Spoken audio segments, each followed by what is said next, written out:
Ay mga mi, nagwalis nga pala ako sa labas ng bahay namin habang nananahimik pa yung bunso ko. Naglalaro nga kasi silang dalawa ng kuya niya. Kaya sinamantala ko ng pagwawalis habang busy pa sila sa paglalaro. Nung mga oras na nga rin pala nito, kakatapos lang namin mag-almusal. Naisipan ko nga magwalis dito sa labas ng bahay namin kasi alam ko namang walang gagawa nito kundi ako lang din.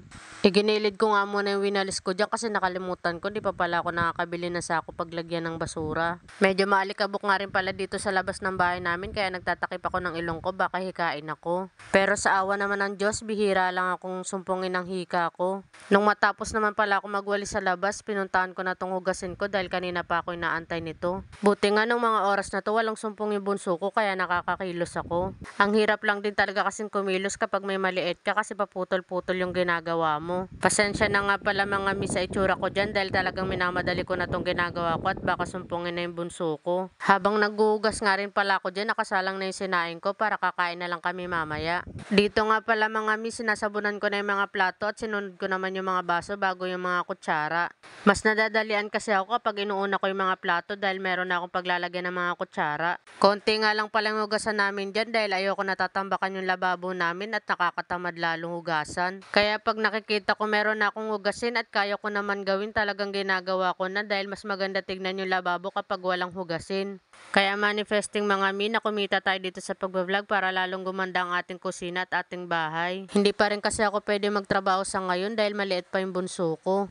Pero kung makakahanap kami na mag-aalaga sa aking mga junakis ay babalik na ako sa pagtatrabaho. Mas maganda pa rin kasi talaga kapag meron tayong sariling pera. Kumikita naman ako sa Black App pero hindi ganun kalaki. Sakto lang din pang dagdag suporta sa mga gastusin. Tsaka sa mahal ng bilihin ngayon hindi na talaga kinakaya kapag isa lang ang may trabaho. Kaya tayong mga misis kailangan din talaga natin tumulong sa ating asawa para magaan ang buhay. Ang dami ko na naman chika mga mi, nung matapos nga ako magsabon ng aking mga hugasin, ito naman at babanlawan ko na. Sa pagbabanlaw nga pala mga mi, gumagamit lang ako ng hose dahil wala pa kami sariling tubig.